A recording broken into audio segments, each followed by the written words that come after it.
Não se pode dizer precisamente quando e onde o vinho foi inventado. Há 2 milhões de anos atrás, as uvas já existiam e os seres humanos já podiam colhê-las. Tal fato faz supor que o vinho já existia desde a Era Glacial, época em que os seres humanos não tinham mentes totalmente primitivas e já haviam vinhedos em tais regiões. E é por isso que existem inúmeras lendas sobre como surgiu a produção do vinho. A história do vinho no Brasil se inicia em 1532, com a chegada do governador Martim Afonso de Souza, que tinha o objetivo de disseminar a agricultura no país. As mudas de uva foram plantadas na capitania de São Vicente, no sudeste do país, mas os resultados foram desanimadores, devido ao clima quente e úmido. Nessa época, e por muito tempo, apenas o vinho importado da Europa, principalmente Portugal e França, foi consumido no Brasil. Em 1951, Brás Cubas, membro da expedição de colonização de Martim Afonso de Souza, insistiu na plantação e enfim conseguiu extrair o caldo de uvas, produzindo o primeiro vinho do Brasil. Apenas no final do século XVIII foram introduzidas as primeiras videiras americanas, que se mostraram muito produtivas e bem adaptadas, determinando um padrão de produção e consumo local de vinho, que perdura até hoje. Entre 1870 e 1835, teve início a colonização italiana na Serra Gaúcha, instalando-se uma colônia com hábitos ligados ao vinho, que inicialmente elaborou vinhos de mesa para o consumo próprio, e em seguida avançou produzindo para o consumo de toda a região sul.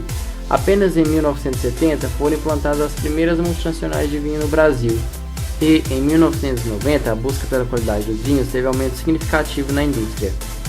Apesar da extensão do país, o Brasil não apresenta clima adequado para a produção de vinho de qualidade. A maior parte dos vinhos produzidos são vinhos de mesa, com uvas comuns ou americanas. A vinicultura é realizada nas seguintes localidades do Brasil: Vale do São Francisco, sul de Minas, Rio Grande do Sul, Santa Catarina e São Roque. Apenas no Rio Grande do Sul, as condições são mais próximas às condições ideais para o cultivo de uvas viníferas. Em 2005, a região da Serra Catarinense iniciou a produção de vinho fino.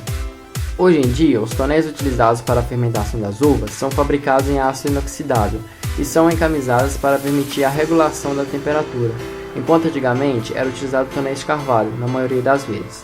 A produção de vinho tinto não é necessário separar o suco das uvas esmagadas das cascas.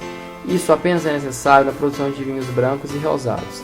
As cascas são responsáveis pela cor, pois contêm moléculas de polifenóis chamadas de antocianinas.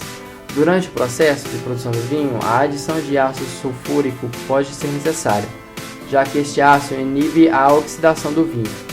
Além disso, pH, temperatura e tempo de fermentação devem ser controlados durante todo o processo. O micro-organismo utilizado na produção do vinho é predominantemente a Saccharomyces cerevisiae e Saccharomyces baianus. Na maioria dos casos, a fermentação dura aproximadamente entre 20 e 30 dias. O processo de produção do vinho consiste em uma série de etapas. Primeiro, as uvas são colhidas manualmente. Os trabalhadores cortam os cachos selecionados com tesouras especiais e guardam em caixas de plástico. O período de colheita começa em janeiro e pode durar até o início de abril. As uvas passam por uma máquina que esmaga as frutas e separa os cabos de mosto, chamada de desengaçadeira. Mosto é formado pela casca, polpa e semente. A levedura presente na casca e o açúcar presente na polpa são responsáveis pelo processo de fermentação.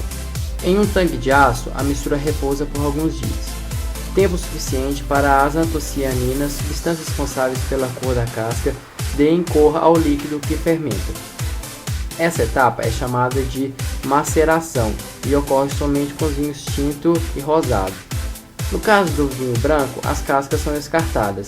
Depois de obter cor, o líquido é separado e outras leveduras são adicionadas para incrementar e controlar a formação do vinho. Nos tanques, a temperatura gira em torno de 30 graus. Terminado o processo de fermentação, o vinho passa por diversos filtros para eliminar resíduos e ficar com aparência transparente. Antes de ir para a garrafa, alguns vinhos passam pela fase de amadurecimento. Ficam de 3 a 14 meses armazenados em barricas de carvalho para adquirir um sabor mais suave e agradável. Depois disso, a bebida é engarrafada e rotulada, processos que são geralmente mecanizados. A rolha, obtida da casca de um tipo de árvore, é feita sob medida. A espécie de videira mais cultivada para a produção de vinho é a Vitis vinifera, e existem mais de 5.000 variedades diferentes de uva. Existem as uvas tintas e as uvas brancas. A partir dessas uvas pode-se produzir os vinhos tintos, brancos e rosados. O vinho tinto é o mais produzido no mundo, e sua cor vem dos pigmentos presentes nas cascas da uva, e varia de espécie para espécie, e depende da maturidade do fruto. O vinho branco é geralmente produzido a partir de uvas brancas, mas às vezes pode-se utilizar uvas tintas, mas deve-se retirar a casca das uvas. Já o vinho rosado é um intermediário entre o vinho branco e o vinho tinto. Ele é produzido por uvas que liberam pouca pigmentação durante o processo de fabricação, mas esse tipo de vinho também pode ser produzido misturando-se o vinho branco com o tinto. Além disso, existem diferenças durante o processo de produção de tais vinhos, como por exemplo, na produção de vinho branco, a temperatura de fermentação é de 10 a 15 graus Celsius. Já na produção dos vinhos tintos, a temperatura utilizada é entre 20 e 30 graus Celsius. Considera-se que a qualidade do vinho tem direta e estreita relação com a composição química de cada produto. Essa qualidade intrínseca pode ser mais ou menos percebida pelo consumidor. Tecnicamente, pode-se considerar que a qualidade do vinho está diretamente relacionada a 3 atributos: composição química rica e complexa, harmonia dos diferentes compostos e capacidade de conferir ao consumidor uma sensação agradável, imediata, intensa e duradoura nos planos olfativos e gustativos. Para se avaliar e degustar um vinho, deve-se analisar parâmetros, tais como intensidade de cor, limpidez, transparência, brilho e aroma. O engenheiro de bioprocessos atua tanto no controle como no melhoramento dos processos fermentativos, principalmente no quesito microbiológico do produto e na qualidade final do mesmo, bem como na avaliação e controle das substâncias possivelmente produzidas durante a fermentação.